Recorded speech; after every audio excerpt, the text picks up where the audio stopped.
ప్రభు నా ప్రాణాన్ని సమీపించేయగా నీవు నా పితా పుత్ర పవిత్ర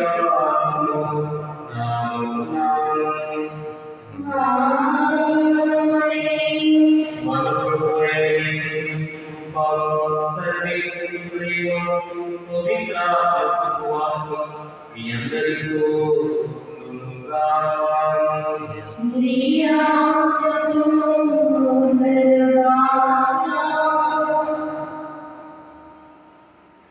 క్రీస్తుమైనటువంటి సహోదరి సహోదరులారా, ఇది పూజలో ప్రతి విధంగా మరణించిన నాటి భాగమైనటువంటి ఆత్మని తెలుసుకున్నట్టు దయచేయాలని ఆ బిడ్డ తెలియజేసినటువంటి ప్రతి తల్లిదండ్రులను ప్రభు క్షమించి ఆ లోక రాజ్యాలకు చేర్చుకోవాలి. కొన్ని అంతులు వారి పీడ తల్లి మాకు సమీపంలో దేవుని పూజలు సమర్పిస్తూ ఉన్నాము. దేవుడు చేసిన కృతజ్ఞతలు చెల్లిస్తూ మోకర చేయాల్సిన అద్భుత ఆదర్శం దేవుడు దీవించి కాపాడాలని, ముఖ్యంగా ఈరోజు రోజు జరుపుకుంటున్నటువంటి మోకర చేయాల్సిన ఆ దేవాది నిండుగా మెల్లుగా దీవించి ఆశీర్వదించి మంచి ఆయాలను దయచేయాలని, చేసే పనుల్లో వ్యాపారాలు దేవుడు తోడుగా ఉండి అభివృద్ధిని దయచేయాలని, లోటు మాకు దీవెనలను ఆశీర్వాదాలు ఈ కుటుంబంలో నిండుగా ఉండాలని ఈ పది పూజలు సమర్పిస్తున్నాను. అదేవిధంగా మరణించిన మోకుల దేవ సహాయం ఆత్మగా ఆత్మతో నిత్య విశ్వాసం దయచేయాలని ఈ పది పూజలో ప్రత్యేక విధంగా ప్రార్థించున్నాను.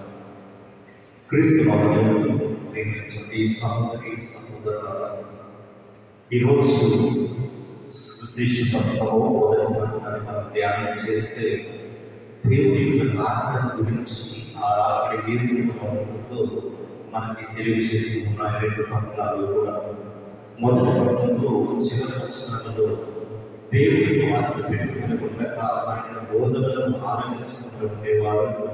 వారికి దేవుడు లేడు అని యోహాను గారు మాట్లాడుతున్నారు మొదటి లేఖలు. అదేవిధంగా తర్వాత వచనాన్ని మనం ధ్యానం చేస్తే, ఇదిగో ఎవరైతే దేవుడికి వాక్కు పెట్టుకుంటారో ఆ బోధను ఆనందిస్తూ ఆ బోధలోనే జీవిస్తుంటారో వారు దేవుని వారి క్రీస్తు వారిని ఇద్దరు కూడా కలిగి ఉంటారు తమ జీవితాలు. చూడండి, ఈరోజు అవకాశం వస్తుందని అందరికీ దేవుని వాక్యకు విడవబడుతున్న ప్రతి స్థలంలో ఎన్నో చోట్ల మనం వింటున్నాం. ధ్యాన కేంద్రాల్లో, దేవాలయాల్లో, చాలా చోట్ల దేవుని వాక్యం విరుగులో నడుపుతున్నారు. కానీ ఆ వాక్యానుసారంగా జీవించే వాళ్ళని ఎక్కడ ఉన్నాం? ఆ వాక్యంలో అక్కడబడి దేవుడిని క్రీస్తుతో కలిగి జీవించే వారి గురించి ఇక్కడ ఉంచిన మనం ఎంతమంది ఉన్నామో ఆత్మపరిశీలన చేసుకోవాలి. ఆ క్రీస్తు ప్రభువున్నాము.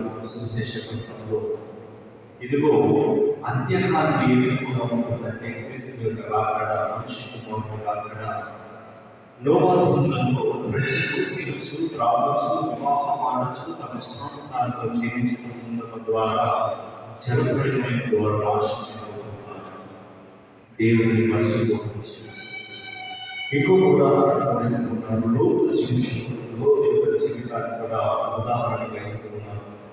లోతున్నప్పుడు ప్రజలు తెలుసు, రావచ్చు, వివాహం వాడవచ్చు, విక్రయం చేస్తూ తమ ఇష్టానుసారంగా చేస్తున్నప్పుడు ఇప్పుడు ఆకాశం నుండి అగ్ని కురిపించి నాశనం చేస్తున్నాను. చూడండి, ఒక మనిషి కుమారుడు రాక ఏ విధంగా ఉంటుందో ఇది తర్వాత అత్యధికంలో కూడా ఇలాగే ఉంటుందని క్రీస్తు మాట్లాడుతున్నాను.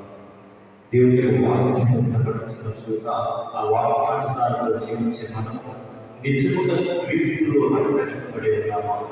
ఇదిగో అత్యంతనానికి మనం సిద్ధపడుతున్నామా? లేదా ఆత్మదర్శనం చేసుకుంటూ మనం చేసిన ప్రతి తల్లిదండ్రుల పాపలను అభివృద్ధి సమర్పించి ప్రార్థన చేద్దాం.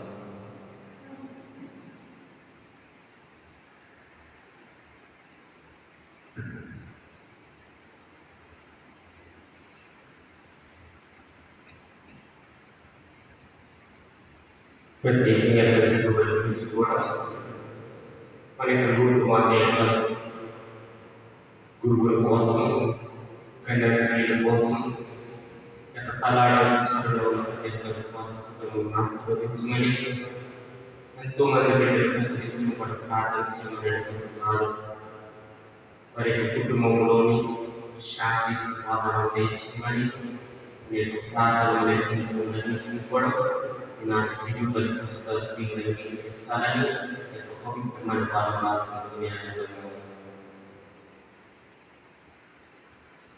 సర్వశక్తిగల సన్నివేశం చెప్తున్నాను. సకల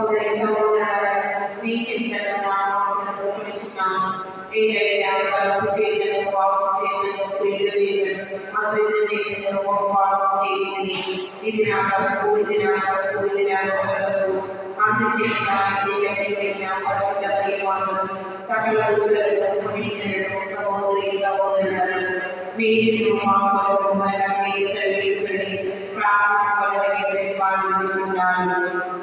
సర్వశక్తిగల సర్వేశ్వరుని చూపి మన పాపములను క్షమించును.